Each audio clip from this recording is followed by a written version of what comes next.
Awesome. Okay. Well, hello everyone, and thank you so much for coming. My name is Taylor Oberstedt, and I am the Director of Inclusion for Special Olympics Kansas. I started and oversee our diversity, equity, and inclusion initiatives. So last month was Mental Health Awareness Day, I believe. I think it was just today that month. And so we really wanted to do some education around intellectual disabilities and mental health. I know I'm probably preaching to the choir, but the resources and research out there aren't the best. So I'm really excited. Today we have Rebecca and Peggy from Johnson County Mental Health, and they are going to share some information about mental health, especially for the special needs community. So let me go ahead and get the presentation pulled up.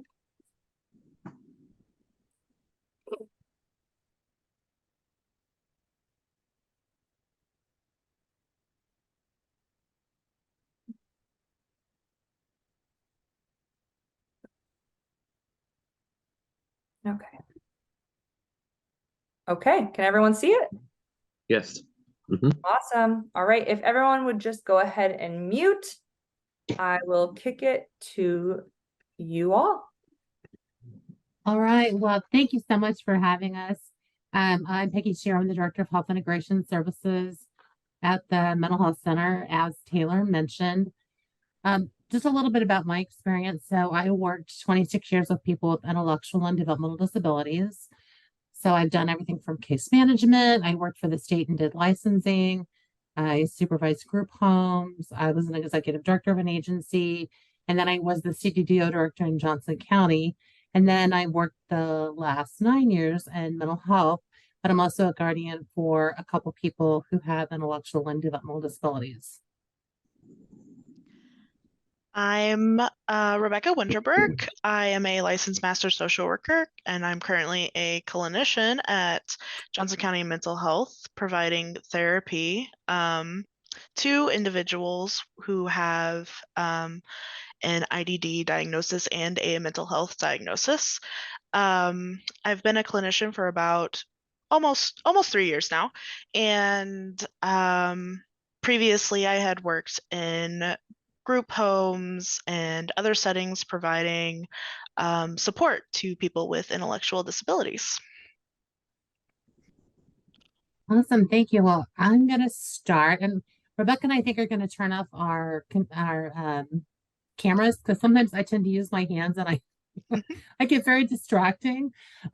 So we're going to go through the slides. I know Taylor's going to have us hold the questions till the end, because we will definitely leave time at the end to answer some questions. So we'll go ahead and start with the first slide. So let's talk a little bit first just about physical health. I'm going to read kind of a list of things, and would just like you to think about those and think if they've ever happened to you, and think about what you maybe had to do to feel better. So have you ever broken a bone, cut your finger, had a headache, had an upset stomach, maybe been diagnosed with diabetes or asthma, and maybe you only needed a Band-Aid to take care of one of those things, but maybe you also had to take some medicine or go to the doctor, or maybe you went to the hospital. Sometimes those are things that we need to do when we get hurt or when we get sick, so that we can start to feel better.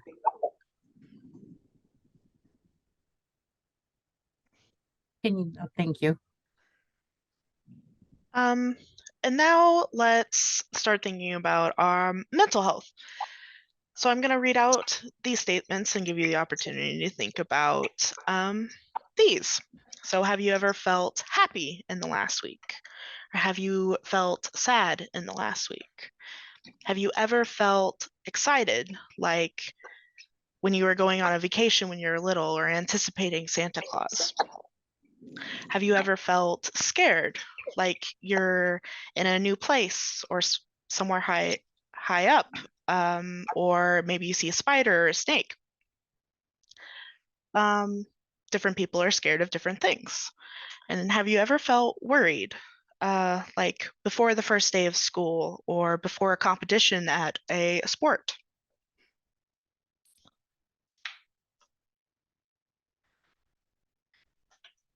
What is mental health? All those feelings we talked about make up your mental health. Mental health is how you think, feel, and act. It's the overall wellness, how you manage your feelings and emotions, and how you react to situations. Your mental health can affect how you feel, how you handle stress, how you relate to others, and how you make choices. Next slide. Thank you. Our mental health is on a scale and can range from good to poor. Good mental health can help you think positively, feel confident, act calmly. And poor mental health is when everyday things become too difficult to manage. So let's talk a little bit about the mind and body connection. It's like, our mental health is so intricately related to our physical health. So when we have good mental health, our physical health usually improves. And when we have good physical health, our mental health can improve. So we know mental health can affect your body. I don't know about you, but if I've ever felt anxious or worried, I might feel sick to my stomach. You might get dizzy. Sometimes you might get diarrhea because it upsets your tummy. You get a headache. Studies show that if you have a positive outlook on life, it can reduce heart attacks, it can reduce strokes. So when we're feeling really good in our mind, it can affect how we feel physically. Happiness also can make us feel good as well. And when you're in good physical health, you may not feel as tired or stressed or depressed. So we know the mind and body work together and make up how you feel as a whole person.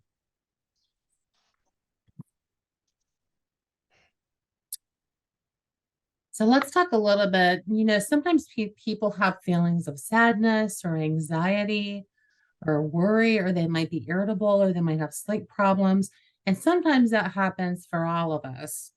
And sometimes, though, those feelings get really strong, or they last for a long period of time, or they might interfere with school or work or relationships. And that might be a sign that there's some mental health issues that might require some treatment. So here's a list about when might somebody have a mental health condition. So maybe they have changes in emotions, thinking, or behavior. It impacts them on most days. So more often than not, those things are bothering them. It interferes with school, work, and relationships. It stops the person from doing the things that they really like to do. And then the person feels like they can't cope anymore. The important part to know is those mental health conditions, they're really common. A lot of people have mental health conditions and struggle. And that doesn't define who the person is. That it's kind of like diabetes, or if you had high blood pressure, it's just a part of your body. It's just a part of something, just an illness. It doesn't define at all who you are. Sometimes, I'm sorry, would you go back just for a quick second? So sometimes, that might mean that the person needs to go to the doctor. They might need to take medication. Just like we talked about in that first slide with physical health, we might need to go get some things that we need to make us feel better. Same thing when somebody is struggling with a mental health condition. We know studies show that 1 in 4 people experience mental health conditions. And they see people with intellectual and developmental disabilities. It might be as high as 1 in 3 people. Now I'm ready for the next slide. Thank you. The important part to know, though, is whatever you're experiencing, it's important to know that you're not alone and you deserve support. So there's other people also that have mental health conditions. But let's talk a little bit about where can you get help? I know we hear all the time that people really struggle to find providers. And so here's some recommendations we would have. We have some specific resources in Johnson County, but we know not all of you live where Rebecca and I live. So if you need to find a therapist or a psychiatrist who's a doctor that actually treats mental health conditions, here's some things we'd recommend is to contact your local community mental health center and see if they might have some recommendations about where you could find a therapist or a psychiatrist. You could reach out to the community developmental disability organization in your community. Sometimes it's helpful to talk with other parents. You might even talk with other friends who maybe are getting treatment from a therapist or a psychiatrist. Ask a case manager if you have one. I would bet most of you have one. So ask the case manager. You can also search Psychology Today. We also want to talk about what do you do if you need crisis support. So I'd really recommend, and I'm hoping that you guys will have access to these slides because I think this is maybe one of the most important slides that are included in the slide deck. So there's 3 different things here. There's a crisis text line where you can get 24/7 mental health support. So if you're feeling like, gosh, I really need to talk to somebody and it's Saturday night at 11 p.m., if you text this number, the 741-741, and you text home to that number, it'll connect you immediately with a crisis counselor. There's also a website here that has a chat feature. If you're like, gosh, I'm not really much into texting, but you want to chat with somebody, you can also use that crisis text line to chat. Something new that just started too, there's also crisis phone services available in every community, 24 hours a day, 7 days a week by calling 988. So that's immediate crisis support. You can call that number at any point in time to get assistance. Can you Sure. about what a crisis might look like? I think it's a couple different things. Sometimes a lot of folks use the crisis line, even if they just need support. Sometimes it may be, gosh, it maybe isn't for me, but I'm worried about my friend or I'm worried about my neighbor. You could call the crisis line and explain what's happening and get advice from them. That also might be another avenue to ask for resources if you need to find your own therapist or you need to find a psychiatrist. And it may be that maybe you're feeling depressed or stressed or really worried, or you're really anxious about something. And you're like, I don't have anybody to talk to, and I need to talk to somebody right now to help me work through how I'm feeling. That would be another time when you would use that crisis phone line. They're not going to turn anyone away. So it's, if you're like, gosh, I don't have a resource right now and I need to talk to somebody, like I said, about how you're feeling and emotion. Again, maybe you're worried about maybe a family member or you're worried about a friend. Those are all times that you could use that crisis line, the text line, or that chat feature.